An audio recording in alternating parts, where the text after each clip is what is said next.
जब समय होला कमजोर,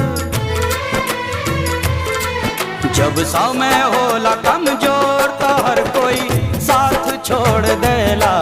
जब समय होला कमजोर तो हर कोई साथ छोड़ देला।